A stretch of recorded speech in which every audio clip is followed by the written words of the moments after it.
el tema de este primer foro es formar para el trabajo o formar para la vida.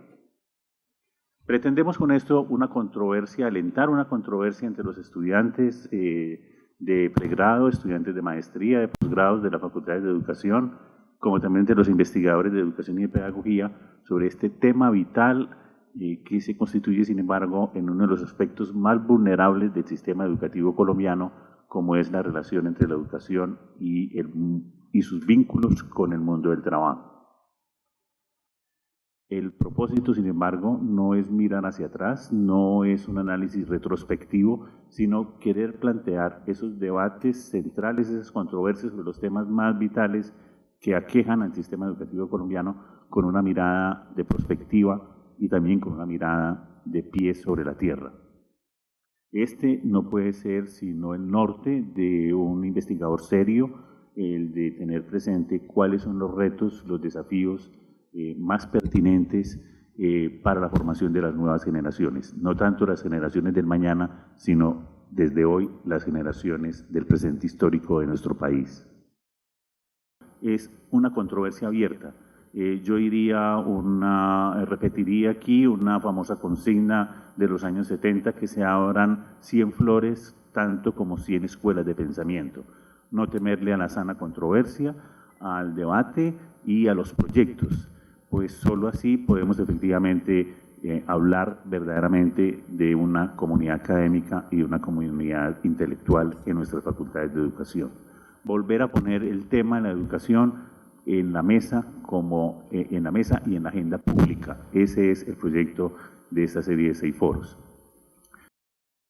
Para nuestra institución es un gran honor ser la anfitriona de este foro, Ley General de Educación, formar para el trabajo o para la vida. La educación es nuestra razón de ser. Estamos convencidos que a través de la educación y de la preparación académica se pueden alcanzar impecables estándares de bienestar que garantizan el crecimiento social y el desarrollo sostenible. Respetados asistentes, estamos seguros de la importancia de esta actividad académica, de la relevancia de la educación y de las normas que la soportan. Si no creyéramos en esta asertividad de la misma, la Universidad Cooperativa de Colombia no sería posible. Hace 56 años nacimos de manera tímida, pero segura. Hoy somos una de las principales propuestas de educación superior en el país, con más de 51.000 estudiantes. Superamos los 110.000 egresados y un número de empleados en funciones académicas y administrativas que llega a los 7.500 en las 18 sedes en las que estamos presentes. Tenemos un plan estratégico al que hemos denominado Navegando Juntos, que abarca 4 ejes fundamentales: calidad, acreditación, infraestructura física e infraestructura tecnológica. Estamos empeñados en posicionarnos como una institución de talla mundial y hoy día trabajamos en una de las propuestas de construcción más modernas e importantes del centro de Medellín. Ustedes podrán disfrutar de esta nueva infraestructura que será protagonista del accionar académico, cultural y empresarial de la ciudad. La Universidad Cooperativa de Colombia es el ejemplo claro que a través de la educación se logran excelentes resultados porque crecemos, nos consolidamos, nos preparamos a proponernos nuevos y grandes objetivos que juntos vamos a cumplir para dar respuesta a este propósito fundamental que tenemos: ser en el 2022 una universidad de docencia con investigación, reconocida como una de las instituciones educativas más importantes a nivel nacional, en la que ejerceremos actividades con vocación hacia la excelencia, evidenciada en la certificación de procesos, acreditación nacional e internacionalmente, con un equipo humano competente y un modelo de gestión innovador que se apoya en infraestructura física y tecnológica pertinente, comprometidos con la construcción de espacios de desarrollo personal y profesional para la comunidad universitaria y sobre todo abierta al mundo. Y la idea es que ustedes logren en este foro hacerse la pregunta: ¿es la educación para qué? ¿La educación para la vida? ¿La educación para el trabajo? y eso es lo importante. Nuevamente, bienvenidos a todos. Esta es su universidad, esta es su casa. Esperamos que se sientan a gusto, esperamos que sea un referente para este tipo de foros en el cual estamos inmersos. Muchas gracias a todos y que disfruten el espacio. Bueno, se espera que digamos algo sobre estos temas. Yo me voy a tomar la libertad un poco, al estar haciendo un poco la introducción, de tratar la pregunta, pero irme a un sentido más amplio, ¿no? Entonces, la pregunta, formar para el trabajo, formar para la vida,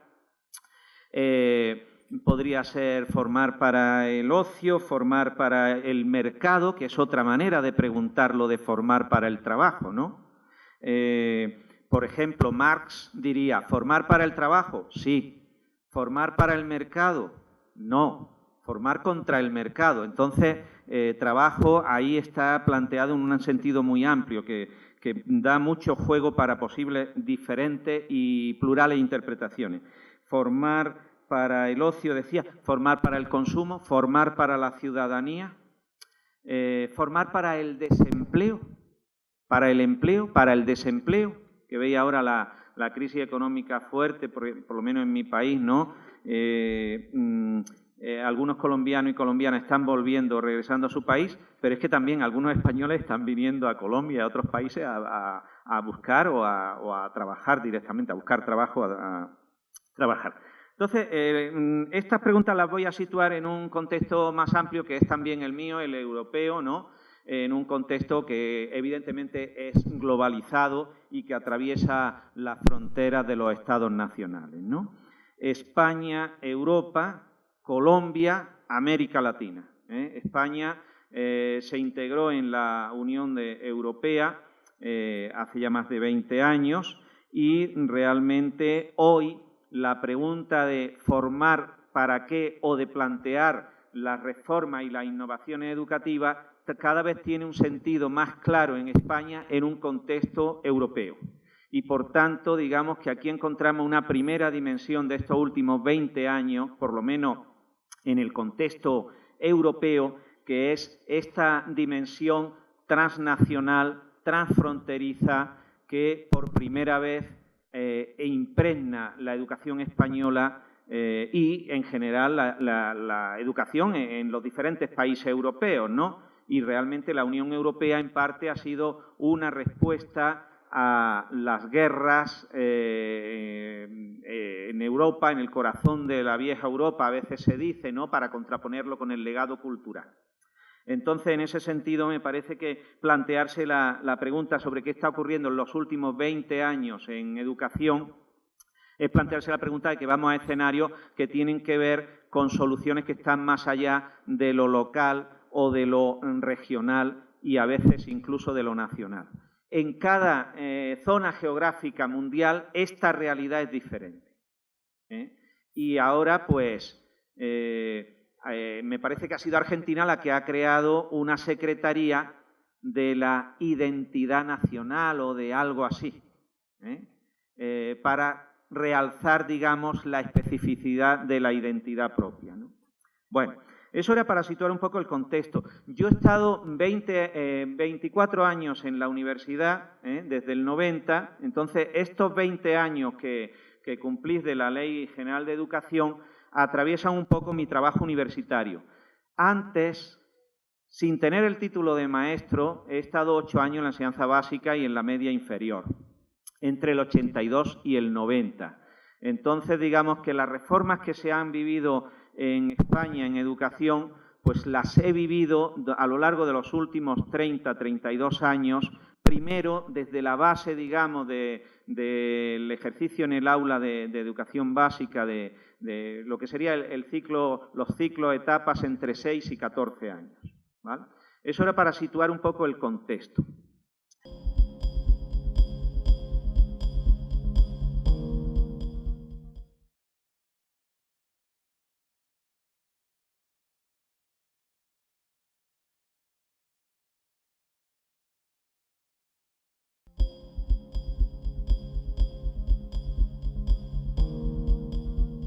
Voy a mencionar 7 u 8 grandes temáticas, dejándolas simplemente apuntadas, sin un énfasis sistemático, porque la idea es, durante 20 minutos, pues, plantear algunas cuestiones que puedan servir para plantear el debate, ¿no?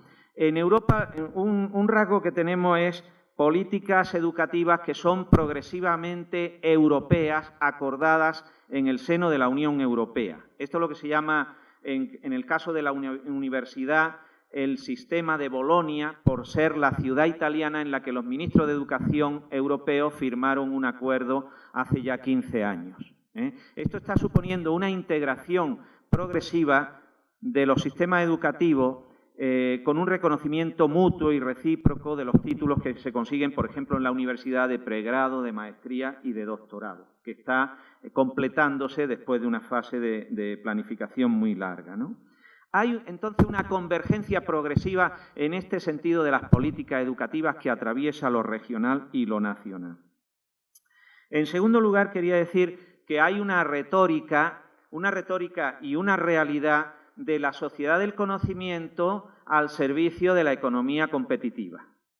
Entonces, esto lo podemos declinar en clave neoliberal o bajo otras etiquetas, pero digamos que en el contexto europeo, esta filosofía y este esquema económico y político está muy asentado, y realmente la crisis económica y el liderazgo fuerte de Alemania en los últimos años a partir de la crisis económica está confirmando estos parámetros, ¿no? Muchas veces, bajo una retórica de la descentralización, de la calidad, voy a retomar algunos de los términos inevitablemente que ha mencionado el señor director en su exposición, ¿no? En el contexto europeo, de la acreditación, ¿no? Del discurso de la calidad, pues está en el contexto europeo, está en el sentido de una economía competitiva, ¿no? La Unión Europea quiere competir con la economía más poderosa del mundo, y en ese sentido la sociedad del conocimiento y toda la dimensión educativa quiere leerse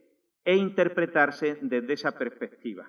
Entonces, desde esa perspectiva, la pregunta, como se respondería desde el nivel de la gestión política y educativa europea, la respuesta sería esta: formar para el trabajo y para la vida, sí, pero más claro, formar para el mercado, formar las competencias para que seas un empleado o una empleada móvil, dispuesto o dispuesta a viajar y a moverse y a residir en el sitio que sea preciso para encontrar un empleo. Y también formación para el empleo quiere decir polivalencia, competencias transversales para que puedas demostrar tu valor en el mercado de trabajo.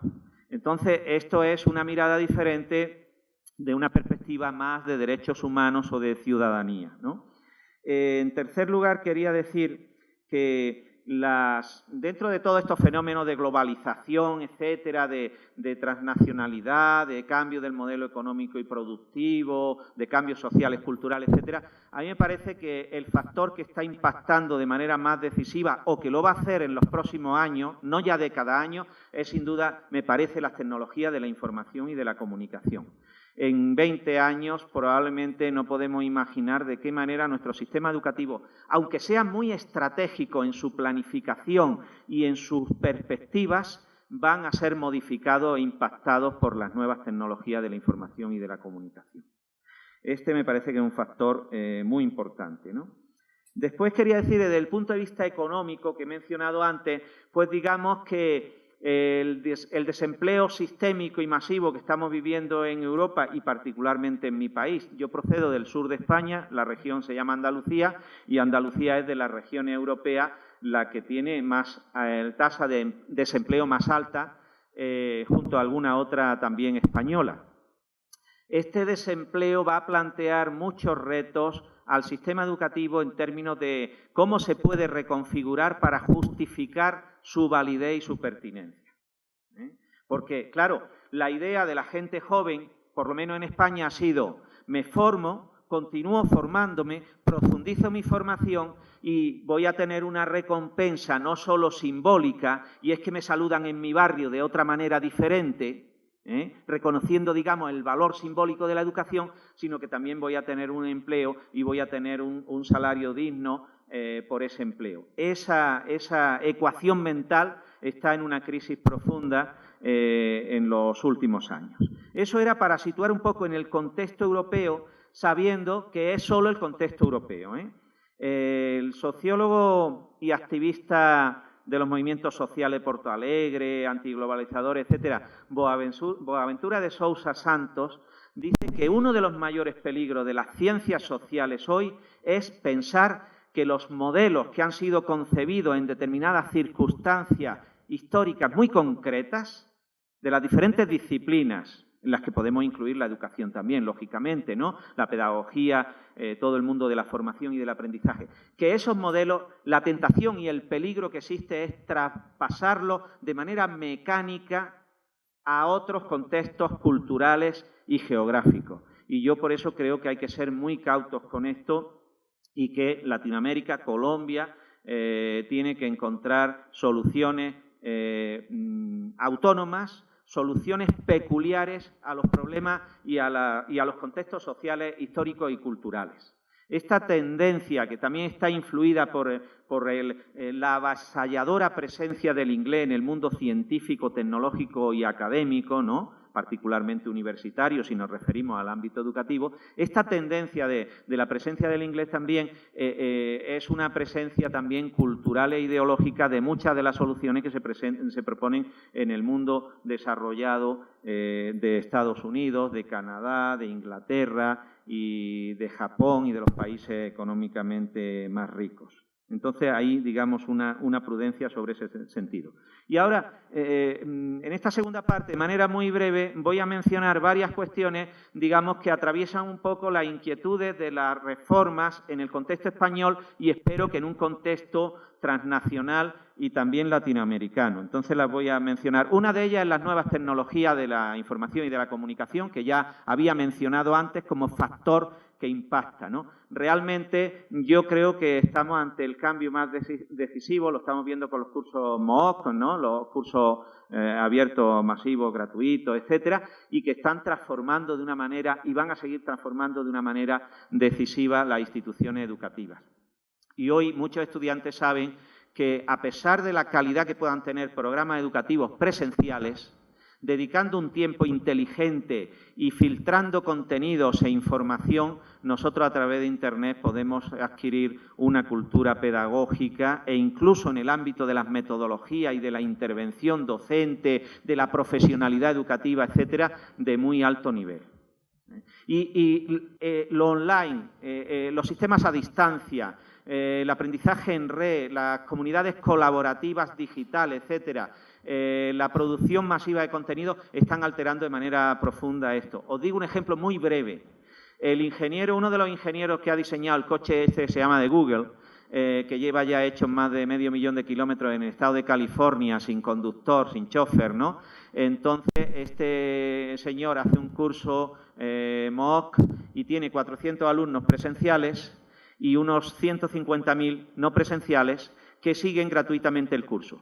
Cuidado, las universidades se apuntan a esto porque algo obtienen, obtienen visibilidad, obtienen reconocimiento, obtienen difusión mundial, pero también obtienen dinero a través, porque el curso es gratuito, pero si yo he pasado bien el curso, voy a pedir una certificación o una constancia de ese curso, entonces le dice la universidad, pase usted por caja y pague tanto. Y de esos 150.000, una pequeña parte pasan por caja y el curso lo hacen rentable. Este ingeniero le dijo a sus 400 alumnos presenciales, estoy defraudado con todos vosotros, porque entre las calificaciones de los 1.000 mejores estudiantes, entre los 150.000 que habéis seguido el curso, ninguno de los 400 que estáis aquí están. Están en Sri Lanka, están en África, están en otras partes de Estados Unidos, están en Canadá, están en Latinoamérica, están en otras partes, pero no están en los 400 que estáis aquí y que habéis pagado vosotros, vuestra familia, una matrícula muy alta para estar en una de las mejores universidades del mundo. ¿Vale? Eso para las nuevas tecnologías y decir algo de qué implica. Voy a ir más rápido para no pasar un poco del tiempo. El tema del género y el tema de las niñas, de las chicas y de las mujeres en el sistema educativo. Esta es otra de las grandes revoluciones de los últimos 30 años en un sentido amplio de todo el sistema educativo, y si decimos de 20 años en el contexto español, desde luego de la secundaria superior, del bachillerato y sobre todo de la universidad, de los diferentes niveles universitarios.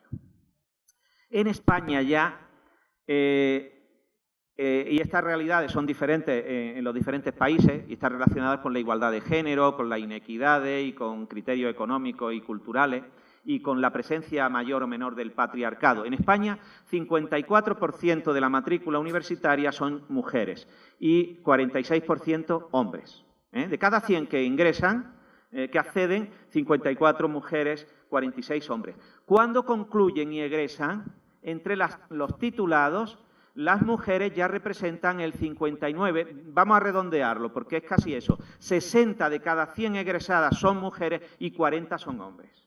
Entonces, esto está planteando unos retos. Las mujeres están consiguiendo mejores resultados en todos los niveles educativos, a excepción de algunas disciplinas científicas y tecnológicas, pero esto tiene los días contados y esto está relacionado con una socialización diferencial de inequidades de hombres y de mujeres. Y a los chicos desde pequeños se les monta más en el carro, se les dice que tienen que tener más interés por lo tecnológico, tienen más contacto con actividades relacionadas con la física o con otras disciplinas técnicas, ¿no?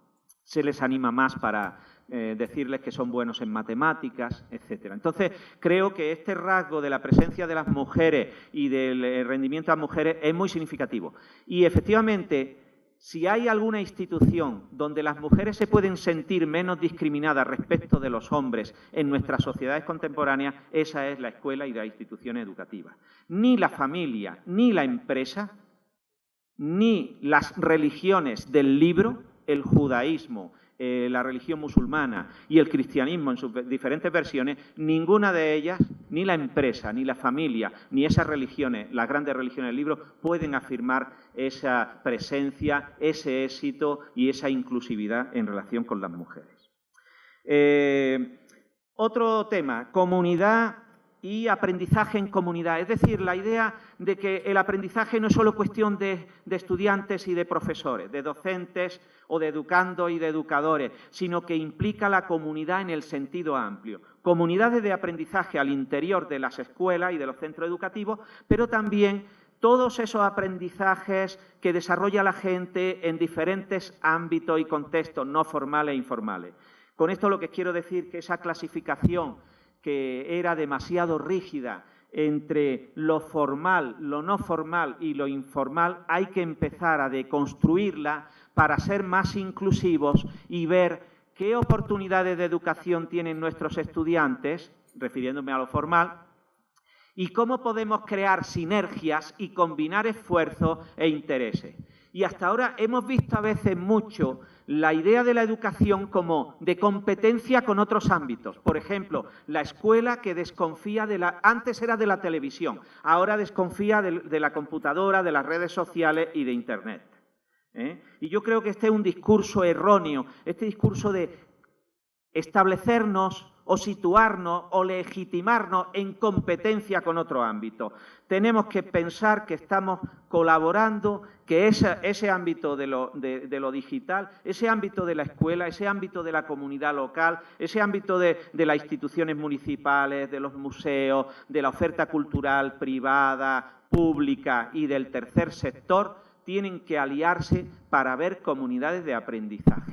Y en ese sentido hay que sumar esfuerzos. Las reformas tienen que revisar un poco esta perspectiva y profundizar esta idea de comunidad y de aprendizaje en comunidad. Por tanto, esa reintegración de lo formal, lo no formal y lo informal que habría que redefinir, porque ha sido como establecer unas fronteras que en realidad son cuestionables. Otra temática, el reequilibrio de lo cognitivo en la educación. O sea, formamos para el trabajo, decíamos, para la vida, formamos para crear cerebritos o mentes o instancias racionales y cognitivas, sujetos racionales y cognitivos. Esa ha sido un poco la idea, ¿no? Toda la idea de la ilustración de Kant en adelante también va en esa línea, ¿no? Mucha de la línea del desarrollo de la reflexividad va en esa línea, o sea, aprenda usted a razonar, aprenda. Pero siguiendo a John Dewey o a muchos otra gente innovadores del siglo XX, vemos que los componentes emocionales, afectivos, sociales, interpersonales tienen un peso muy fuerte. Y este reequilibrio de lo cognitivo, de lo racional o simplemente de los contenidos memorísticos me parece que es uno de los retos fundamentales. Hay que hacer trabajos interesantes en las maestrías, en los doctorados, sobre las neurociencias y cómo pueden contribuir a este reequilibrio de lo cognitivo, por llamarlo así, ¿no? Cómo podemos ser más integradores entre ese mundo de las competencias, de las habilidades, y cómo podemos resituar aquí las artes y todo lo que tiene que ver con la imagen, con lo visual, con lo audiovisual, con lo digital, con lo creativo, y finalmente con las humanidades, para reequilibrar esa dimensión de lo cognitivo, ¿no? El psicólogo norteamericano Brunner, ya que hablabais de la acreditación en psicología, pues vamos a citar a un psicólogo. Brunner decía, es una tragedia que en nuestras sociedades contemporáneas los niños y los jóvenes sepan más sobre el triángulo rectángulo que sobre las historias y las narrativas. Cuando las historias y las narrativas, dice él, constituyen el meollo de la existencia y de la comunicación humana. Entonces, para hacer ese énfasis en lo que llamaba el conocimiento paradigmático frente a un conocimiento que podría ser, él dice narrativo, podríamos decir narrativo, podríamos decir emocional, interpersonal, de conocimiento, de comprensión, de empatía, toda la inteligencia emocional y todo lo que es la educación emocional, social, interpersonal se puede leer en esta clave de integración, contrarrestando, digamos, lo arbitrario y lo exclusivo de lo cognitivo.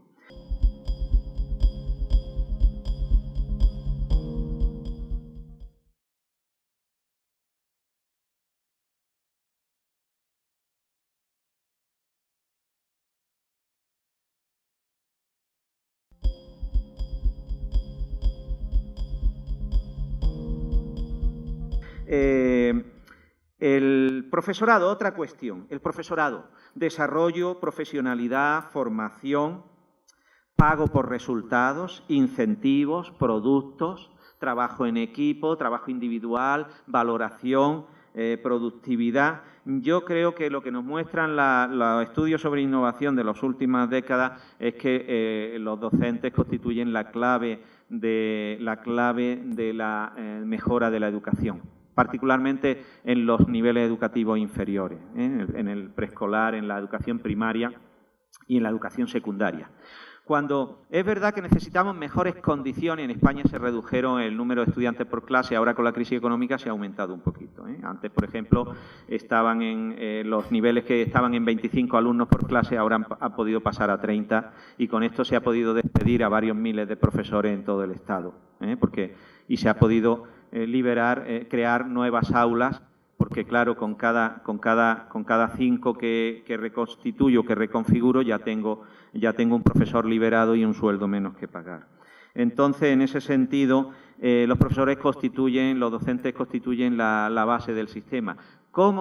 ¿Qué políticas educativas se pueden seguir para tener un cierto control de una masa laboral amplia, etcétera, que debe rendir, que son trabajadores igual que los demás? ¿Y de qué manera se puede acompañar y alentar el trabajo de tantos innovadores y tanta gente honesta que está haciendo un trabajo muy bueno y que no encuentra el acompañamiento o la comprensión de los gestores políticos y educativos, ¿no? Esta sería una línea de pensar, o sea, ¿cuál es el papel ahí de los profesores? ¿En qué medida estamos o no actualizados en las nuevas tecnologías? Por ejemplo, que este es un reto siempre, temblamos siempre con los pequeños, con los medianos y con los grandes y con los mayores, porque siempre tenemos, a partir de una cierta edad, pues, y yo os he dicho ya la mía, porque era la misma de la universidad cooperativa, ¿no? Tenemos un reto muy importante ahí de estar un poco a la altura de las circunstancias de los estudiantes que tenemos delante y al lado. Entonces, el tema del profesorado. Vale. Otra cuestión, voy a decir algo muy breve de la empleabilidad. La empleabilidad o el emprendimiento o el mercado de trabajo Aquí hablaba antes el señor director de las exigencias del sector productivo, que es otra manera de decirlo, ¿no? Pero estamos hablando más o menos de las mismas cosas. Este es un discurso que está calando fuerte y que, en cierto modo, tenemos que recuperar. Yo creo que hay que ser integradores, ¿no? Porque, además, no podemos... El sistema que soñamos, el sistema educativo que cada uno de nosotros, individualmente o como grupos pequeños o como asociaciones o grupos de presión o de interés sindical, profesional, ciudadano, político, religioso, etcétera, asociativo, que podemos tener... Ese sistema educativo que tenemos en la cabeza, tal como lo imaginamos o lo soñamos o lo deliramos, no lo podemos construir solo. Entonces, yo creo que hay que desarrollar una labor de integración, ¿no? ¿Cómo podemos leer en clave positiva este discurso de la empleabilidad o del emprendimiento para quitarle, digamos, el hierro o la dureza de lo neoliberal, que es el meollo que tiene, ¿no? Efectivamente, en España lo vemos, los estudiantes universitarios españoles en algunos sectores salen y desconocen completamente el mercado de trabajo, no están entrenados bien, sobre todo en carreras humanas y sociales, y particularmente de humanidades, para hacer una entrevista de trabajo, para enfrentarse a una retórica de discurso con un gestor de recursos humanos. No son capaces de envasar o formatear su currículum, su CV, en función de diferentes destinatarios, audiencias, públicos o necesidades laborales o de legitimidad. Necesitamos ahí más cosas. Hay gente que ha acabado la universidad y ha pedido un préstamo hipotecario y no sabe lo que es el tipo de reglas matemáticas con las que se calcula un préstamo hipotecario. Y se han ido allí con 28 años, 26 años a firmar el préstamo hipotecario y es que no saben bien lo que han firmado. Ahora se está hablando de la educación financiera. Con la crisis económica en España, porque también ha habido decenas de miles de personas que han perdido su vivienda y después lo que se está viendo es que muchas de estas personas no comprenden los términos en que han firmado el préstamo hipotecario, ni la dureza y el salvajismo con la que los bancos después han aplicado las normativas que habían firmado. En ese sentido, digamos que la tarea del emprendimiento, de preparar para la sociedad,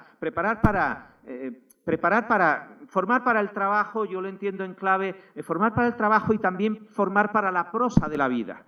Y la prosa de la vida es que la gente compra un carro, que se compra o se renta una vivienda, que gestiona un presupuesto, ¿eh? Entonces, nosotros tenemos que hacer los sistemas educativos más prácticos en este sentido.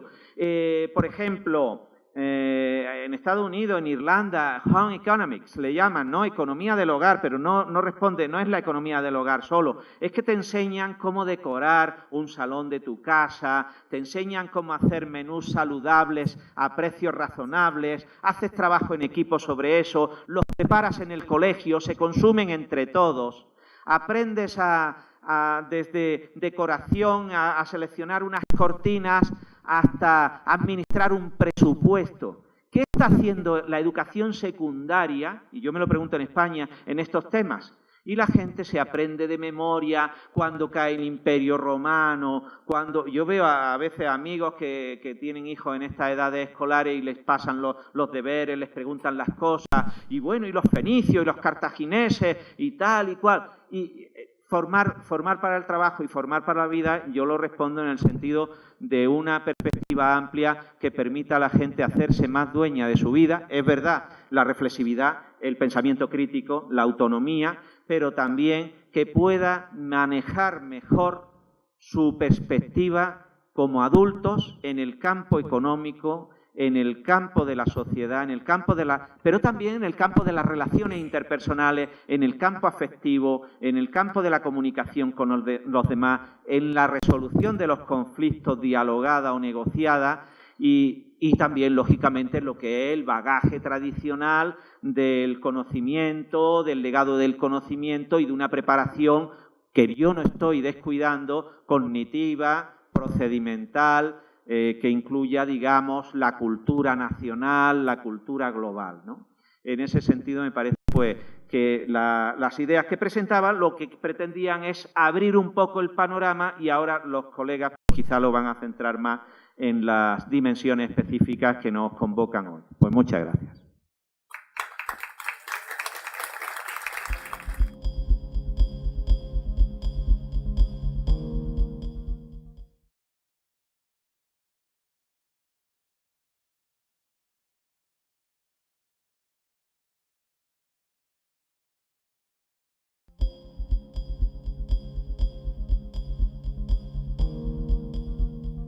Bien, como pudimos apreciar, el tema que nos concita hoy, de formar para el trabajo, formar para la vida, no es un tema que podamos resolver de una manera dicotómica, sino como nos ha mostrado el doctor José González Monteagudo, es un tema muy complejo, es un tema que amerita también mirar históricamente sobre cuáles han sido los límites, las posibilidades y de pronto poder responder esa gran pregunta sobre la crisis de un modelo heredado de la Ilustración en el momento actual de las sociedades globales.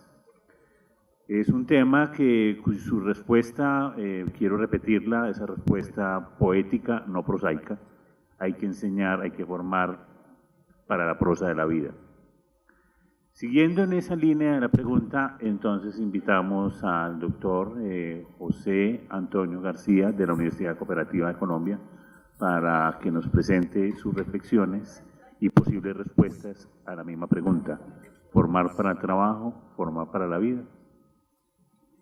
Celebramos mucho que estos temas de reflexión en los 60 años de la Facultad de Educación de la Universidad de Antioquia, madre de todas las facultades de educación de Antioquia, y especialmente con este tema del foro, formación para el trabajo, formación para la vida, preferencialmente quise escoger el tema sobre los ciclos propedéuticos, como una mirada axiológica a los ciclos propedéuticos.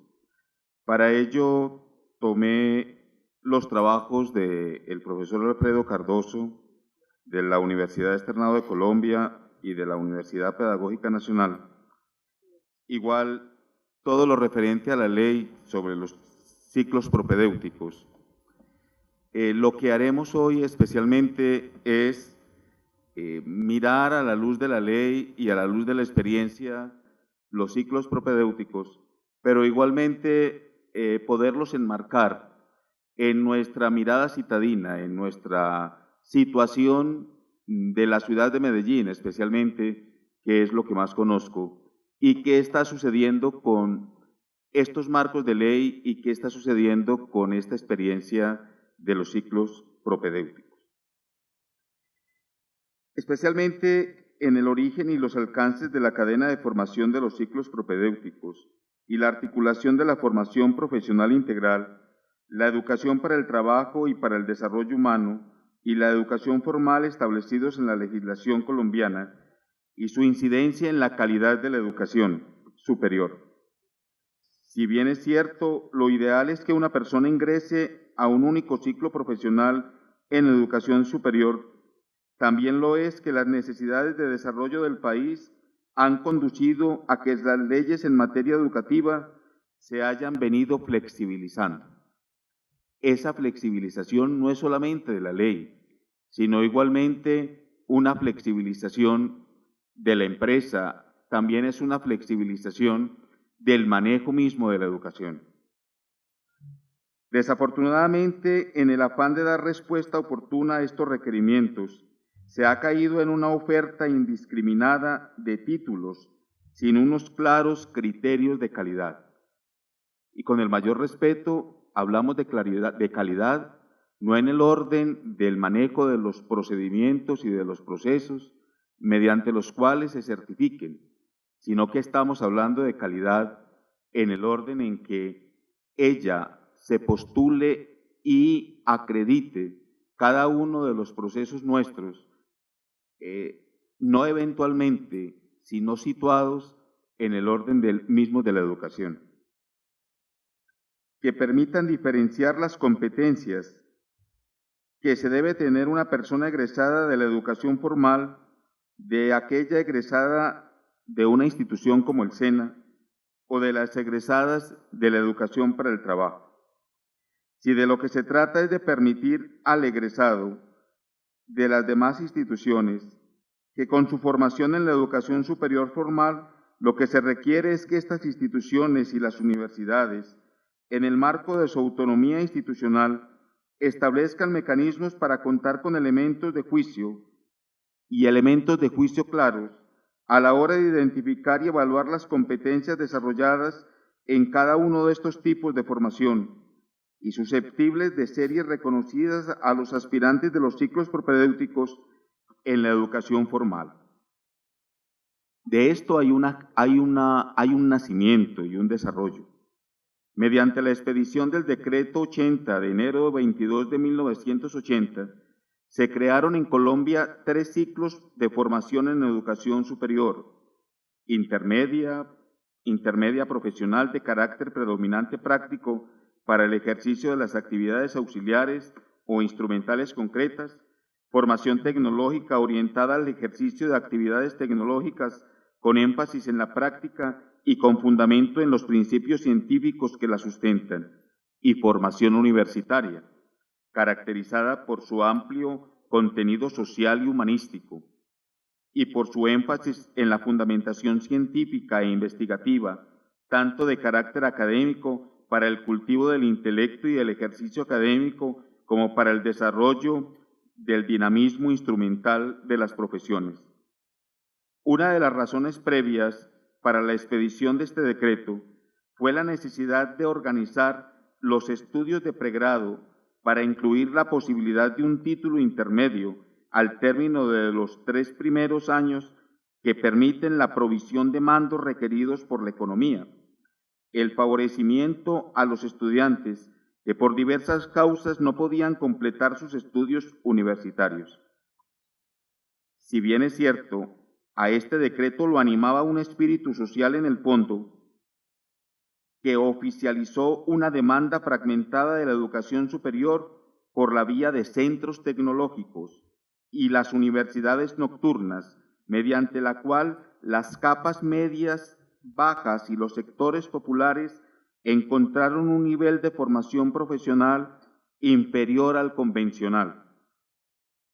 Más adelante, la Ley 30 de diciembre 28 de 1992 actualizó el concepto de intencionalidad de estos ciclos y estableció 3 programas para pregrado, técnico profesional orientado a la formación de ocupaciones de carácter operativo instrumental y de especialización en respectivo campo de acción tecnología terminal, para formar en profesiones o disciplinas programadas de especialización universitaria, para la formación en actividades científicas o tecnológicas, en profesiones y disciplinas y para producción y desarrollo y transmisión del conocimiento y de la cultura universal y nacional. Esto dio origen al primer intento de formación.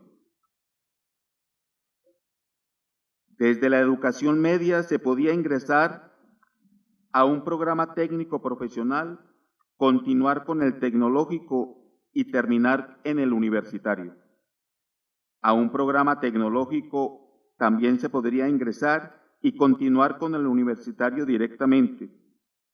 Esta ley también estableció como requisito alternativo para ingresar a un programa técnico profesional la educación básica secundaria en su totalidad, un certificado de aptitud profesional expedido por el SENA y haber laborado en el campo específico de esta capacitación por un periodo no inferior a 2 años, con posterioridad a la obtención de ese certificado. En este sentido, la ley dejó un vacío en la cadena de formación, pues si el aspirante a un programa de tecnología provenía por este camino, chocaba con el requisito de ingreso a la educación media aprobada, ya que la básica secundaria aprobada y los años de trabajo no homologaban el título de bachiller. Posteriormente, y debido a los cambios en las pautas competitivas y el progreso técnico, así como en las políticas de contratación, las empresas comenzaron a demandar de los trabajadores unas destrezas más flexibles y más adaptables a dichos cambios y una intensificación en la formación de la mano de obra. Se vio entonces la necesidad de articular los niveles educativos de básica, media y superior en cadenas de formación, así como la de validar y homologar los diferentes tipos de educación formal, no formal, informal y formación profesional, en un solo sistema educativo que le sirviera a la persona para su educación a lo largo de la vida, de tal manera que pudiera tener acceso a oportunidades de aprendizaje a medida de sus intereses y necesidades. Como respuesta a esta situación, los países industrializados comenzaron, como condición sine qua non, a consolidar modelos de evaluación y certificación de competencias de los trabajadores y modelos de formación con base en esas mismas competencias. Para ello, han estado creando y consolidando sistemas de formación para el trabajo, formados por el Estado, empresas e instituciones de educación y los centros de formación de las empresas, cuya oferta educativa concuerda con pertinencia, contenido y niveles de calidad. Una característica de ellos es la importancia atribuida al reconocimiento de las competencias de las personas, sin importar cómo, dónde ni cuándo las desarrollaron, sino su desempeño real en una función productiva. Otra característica es la articulación de los diferentes niveles, modalidades y tipos de educación, de tal manera que se garantice el acceso de una cadena de formación, así como la posibilidad de ingresar y reingresar a un único sistema educativo. Y una tercera característica es la importancia que cobra el concepto de nivel de rendimiento articulado al concepto de resultados de aprendizaje, agrupado en unidades de crédito o cualificaciones relacionadas con las exigencias profesionales. Las anteriores consideraciones fueron algunos de los factores que llevaron a que en 1994 se expidiera la Ley 115 en febrero 8, que reestructuró la educación formal básica y media, y la Ley 119 de febrero 9 para la reestructuración de la formación profesional integral del SENA. En la primera, entre otros aspectos, se establecían y describían y se caracterizaban los ciclos de educación formal, preescolar, básica primaria, básica secundaria y media, que podía ser académica o técnica. En la segunda, además de su reestructuración, se facultaba al SENA para incluir en su oferta educativa programas de formación tecnológica y técnica profesional en los términos previstos en las disposiciones legales respectivas para asesorar al Ministerio de Educación Nacional en el diseño de los programas de educación media técnica para articularlos en la formación profesional integral y para la consolidación del Sistema Nacional de Formación para el Trabajo, con el fin de hacer congruentes las ofertas de formación de las entidades que hicieran parte de este, articular la oferta con las necesidades del mundo del trabajo y con el sistema educativo formal, mediante mecanismos transparentes de equivalencias y homologaciones. Esta situación dio origen a un segundo intento en la cadena de formación.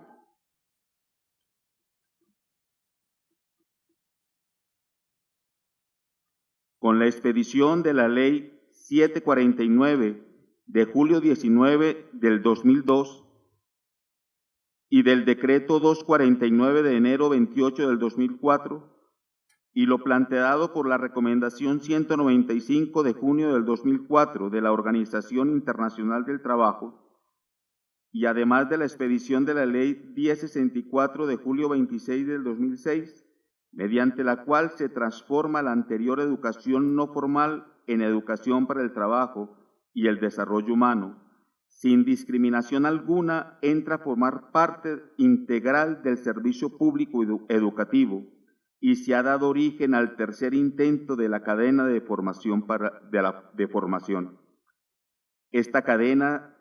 En esta cadena se integran los ciclos propedéuticos de la educación superior formal y de la cadena de formación del SENA, así como la integración de la formación profesional con la educación media, con lo que se garantiza a la persona la certificación en la competencia materia de formación y con la continuación de la cadena de formación en el SENA en los ciclos propedéuticos de la educación formal o su vinculación directa al mundo productivo.